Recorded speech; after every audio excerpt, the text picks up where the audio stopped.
Thank you. Thank you. Thank you, Christophe. Thank you. Thank you for your leadership. Before I begin today, we've all just received reports that Alexei Navalny has died in Russia. This is, of course, terrible news, which we are working to confirm. My prayers are with his family, including his wife, Yulia, who is with us today. And if confirmed, this would be a further sign of Putin's brutality. Whatever story they tell, let us be clear, Russia is responsible. And we will have more to say on this later. As Christophe said, this is my third time here, and I'm honored to be with so many friends. This year we gather amid an increased instability and conflict in the Middle East. We gather amid Russia's ongoing aggression in Ukraine, China's efforts to reshape the international order, transformative technological change, and of course the existential threat of the climate crisis. In this context, I know that there are questions here in Europe and around the world about the future of America's role of global leadership. These are questions the American people must also ask ourselves. Whether it is in America's interest to continue to engage with the world or to turn inward. Whether it is in our interest to defend long-standing rules and norms that have provided for unprecedented peace and prosperity, or to allow them to be trampled. Whether it is in America's interest to fight for democracy, or to accept the rise of dictators. And whether it is in America's interest to continue to work in lockstep with our allies and partners, or go it alone. Today, I will explain how President Biden and I answer these questions, with full knowledge that how America responds will affect the American people, the people of Europe, and people around the world. I believe it is in the fundamental interest of the American people for the United States to fulfill our long-standing role of global leadership. As President Biden and I have made clear over the past 3 years, we are committed to pursue global engagement, to uphold international rules and norms, to defend democratic values at home and abroad, and to work with our allies and partners in pursuit of shared goals. As I travel throughout my country and the world, it is clear to me, this approach makes America strong, and it keeps Americans safe. However, there are some in the United States who disagree. They suggest it is in the best interest of the American people to isolate ourselves from the world, to flout common understandings among nations, to embrace dictators and adopt their repressive tactics, and abandon commitments to our allies in favor of unilateral action. Let me be clear. That worldview is dangerous, destabilizing, and indeed short-sighted. That view would weaken America and would undermine global stability and undermine global prosperity. President Biden and I therefore reject that view. And please do understand, our approach is not based on the virtues of charity. We pursue our approach because it is in our strategic interest. I strongly believe America's role of global leadership is to the direct benefit of the American people. Our leadership keeps our homeland safe, supports American jobs, secures supply chains, and opens new markets for American goods. And I firmly believe our commitment to build and sustain alliances has helped America become the most powerful and prosperous country in the world. Alliances that have prevented wars, defended freedom, and maintained stability from Europe to the Indo-Pacific. To put all of that at risk would be foolish. President Biden and I have demonstrated there is a smarter way. When it comes to America's national security, our approach starts with our historic direct investment in the working people of America, an investment which has helped build a resilient and innovative economy. We are clear we cannot be strong abroad if we are not strong at home. We have made a once-in-a-generation investment to rebuild our roads and bridges and ports and highways, with more than 40,000 infrastructure projects across all of our 50 states. We're bringing semiconductor manufacturing back to America, which will secure our supply chains and enable the future of technology. And we have invested $1 trillion to address the climate crisis and build a new clean energy economy, reduce emissions, and meet our global climate commitments. Our economic vision has ensured America's economy remains the strongest in the world, with historic job creation, historic creation of small businesses, and broad-based economic growth.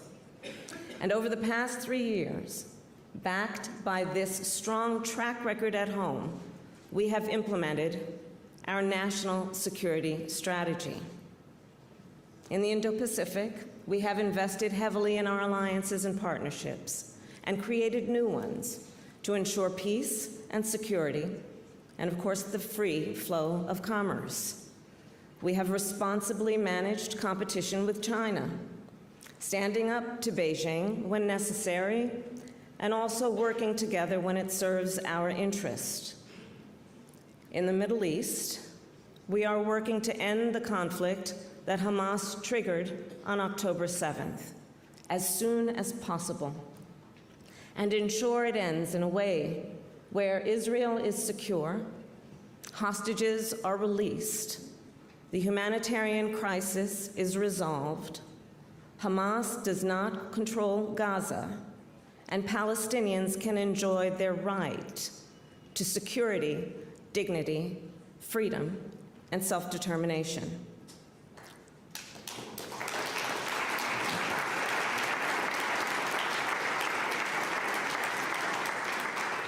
This work, while we also work to counter aggression from Iran and its proxies, prevent regional escalation, and promote regional integration. In addition, we have strengthened our partnerships on the continent of Africa, understanding that the innovation happening on the continent will shape the future of our world.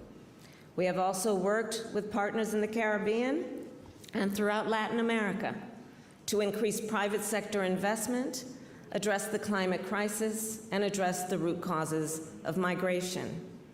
And the Biden-Harris administration has led the world to respond to the climate crisis and ensure AI is developed in service of the public interest. We have also worked to advance and uphold rules and norms for outer space and to empower women around the globe. And here in Europe, we have joined forces with our friends and allies to stand up for freedom and democracy. Christophe, I reflect on 2 years ago when I first stood on this stage on the eve of Russia's invasion of Ukraine. Many of us will recall that time, when many thought Kyiv would fall within days. Yet the skill and the bravery of the people of Ukraine, along with the leadership of President Zelensky and the 50-nation coalition the United States has led, has allowed Ukraine to achieve what so many thought was impossible. Today, Kyiv stands free and strong.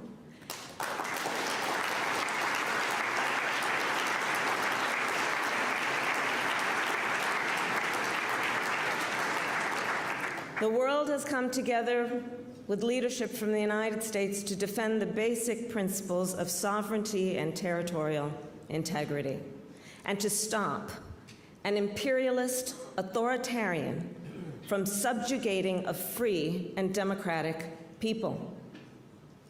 Make no mistake, Putin's war has already been an utter failure for Russia.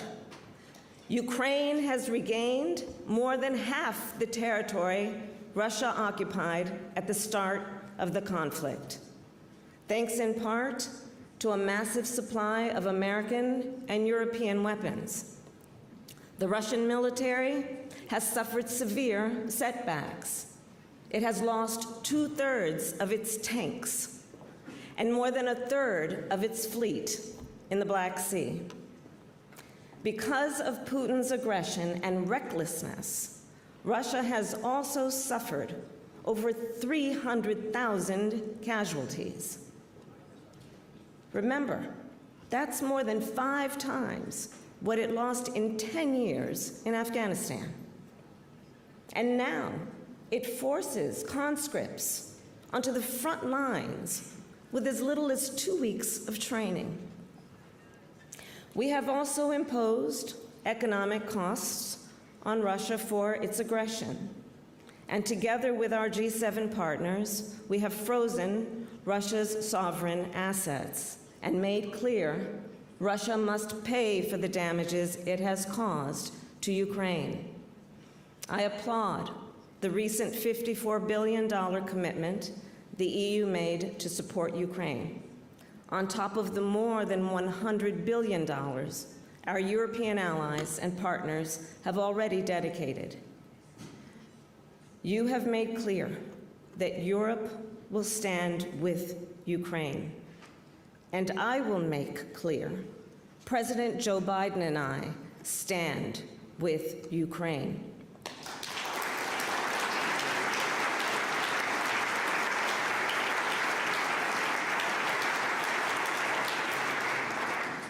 In partnership with supportive bipartisan majorities in both houses of the United States Congress, we will work to secure critical weapons and resources that Ukraine so badly needs.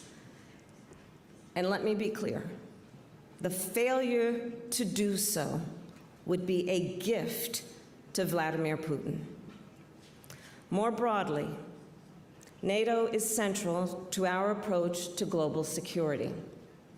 For President Biden and me, our sacred commitment to NATO remains ironclad.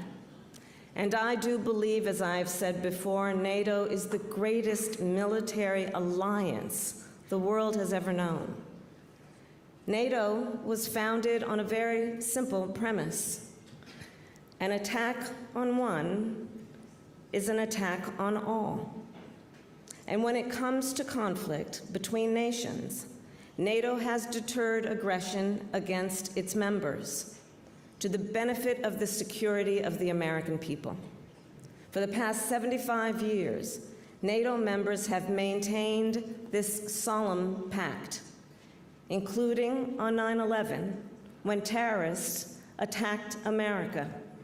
And for the first and only time, NATO invoked Article 5, the Collective Defense Clause, and NATO stood by America's side. Nevertheless, recall, before the President and I took office, Some questioned the usefulness of NATO, suggested it was, quote, obsolete. Some in my country also questioned the value of our commitment to NATO's collective defense and called for the withdrawal of U.S. troops from Germany. Now, thanks to the leadership of the United States, NATO is stronger, larger, more unified, and more effective than ever before. We have reinforced NATO's eastern flank with more weapons and forces, including air defense and fighter coverage, a sustained presence of Army brigades, and a permanent U.S. Army headquarters in Poland. And of course, Europeans are also stepping up. Since President Biden and I took office, the number of NATO members that have met the goal of spending 2% of GDP has doubled. NATO has also added one new member, and we're on track to add another. And we look forward to welcoming both Finland and Sweden to Washington for NATO's 75th anniversary summit this summer.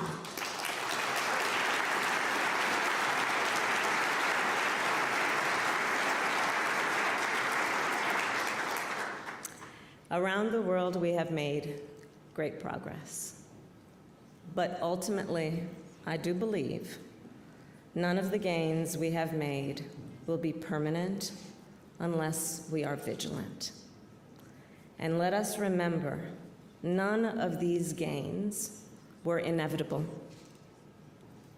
I ask you, imagine if America turned our back on Ukraine and abandoned our NATO allies, and abandoned our treaty commitments. Imagine if we went easy on Putin, let alone encouraged him. History offers a clue. If we stand by while an aggressor invades its neighbor with impunity, they will keep going. And in the case of Putin, that means all of Europe would be threatened. If we fail to impose severe consequences on Russia, other authoritarians across the globe would be emboldened. Because you see, they will be watching, they are watching, and drawing lessons. History has also shown us, if we only look inward, we could not defeat threats from outside. Isolation is not insulation. In fact, when America has isolated herself, threats have only grown.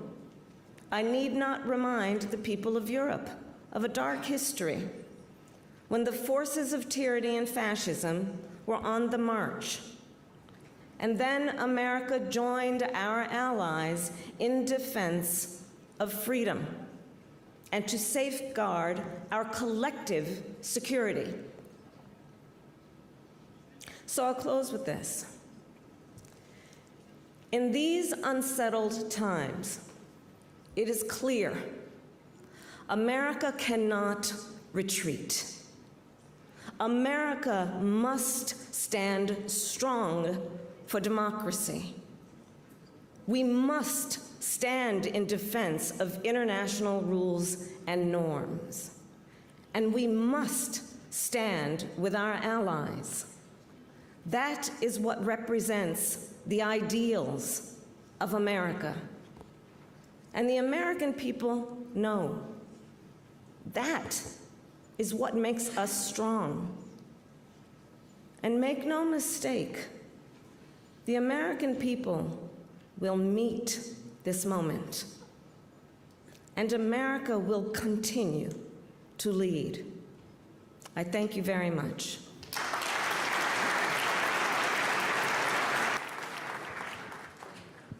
Thank you very much, Madam Vice President, for these strong words, for this strong commitment to NATO. And tonight we will honor again one of the strongest Republicans who has been here with the Munich Security Conference for many, many years, John McCain. I think if he were to listen, and his wife is here, would be very grateful for your bipartisan words. We are running late, so I have to, I cannot go into a long discussion, but I want to pick up on the one issue besides Ukraine, which you have covered very long, on the Israel-Palestine issue. From your perspective, you touched briefly on that. What is the long-term vision for the Israelis and Palestinians, and how will they live with each other? Will it be possible, what we mentioned earlier, also with respect to Rwanda, where there was a genocide, is it possible to come, instead of revenge, to reconciliation? How do we get from here to there? How do we get to where what you said about two-state solution, living side by side? Is it actually achievable?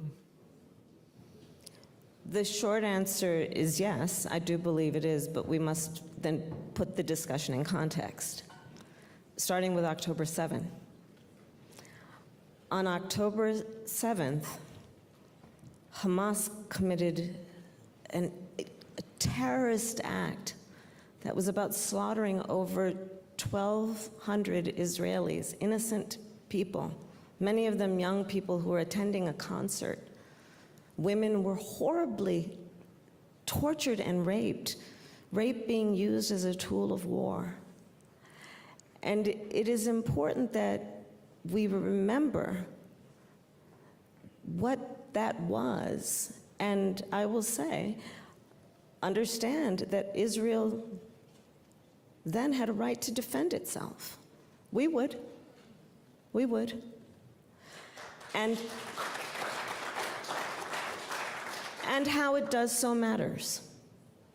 We have also been clear that far too many innocent Palestinians have been killed, that Israel must do better to protect innocent civilians. We have seen what has been happening in terms of the images that we see on a daily basis of the human suffering and the need for humanitarian aid. And the President and our administration and I have been very adamant about getting that humanitarian aid in. We look at the circumstances of what's happening. There are tunnels under hospitals, and what that means in terms of this conflict and how it is implemented. But ultimately, Christoph, to your point, to get to the day after, hostages need to be released. We must understand the importance of the principles that should be applied to the day after, including no reoccupation of Gaza, no change of its geographic territory, no return of terrorism by Hamas, and ultimately apply certain principles to how the day after will look, including the importance of security for Gaza and the region, both interim and permanent, what must be done in terms of governance for Gaza, and then rebuilding Gaza. We've been very clear that we believe that the PA should be the authority on that with reform, but that should take place. There cannot be, in my opinion, peace and security for that region, for the people of Israel, or the Palestinians and the people of Gaza, without a two-state solution. And we cannot give up on that. But how we get there is going to matter. And most recently, just this week, actually, I was with the King of Jordan in my West Wing office in Washington. Previously, at the end of last year, I was with a number of Arab leaders in Dubai. And the work that will happen among nations to help with these ultimate goals will be critically important. Critically important. Thank you very much. Last question. After Munich last year, you remember we discussed about the Global 1000, how important it is. You actually traveled to Ghana, and we just had the president here, to Tanzania and Zambia. What was your impression, there seems to be a growing transactional mindset. How do we react to this? How can the US and Europe win them over? Well, I'm going to challenge the premise of your question. On behalf of the United States, I will tell you that I believe that we must think differently about the relationship between the United States and the continent of Africa. And I'm frankly very excited about what is happening on the continent, my trip being further reinforcement of that point. We look at the future of the continent and how it will affect the future of the world. It is indisputable. There will be a direct impact. The median age on the continent of Africa is 19. By 2050, it is estimated that 1 in 4 people occupying place on Mother Earth will be on the continent of Africa. So when we think of it in terms of the future, we must see the innovation that is currently happening there and partner with African leaders and nations and change the way we are thinking in a way that it is not about aid, but about partnership. Not what we do for the continent, but what we do with the continent and its leaders. When I was there, I was at Ghana, for example, meeting with a number of business leaders in the clean energy economy, Afrobeats and what culture of Africa is doing to impact the world in terms of how it thinks about the arts is profound. So the future has to be about partnership and investment. To your point about the transactional issue, certainly when I was there, the press asked me almost every day, are you here because of China? And my answer was no. We are here because of the people on the continent of Africa and what the partnership will mean. And let's not forget ever the interconnected history between the United States and Africa and what that means in terms of how we should think about the relationship and how we should think about our commitment to the African nations. Thank you very much, Vice President.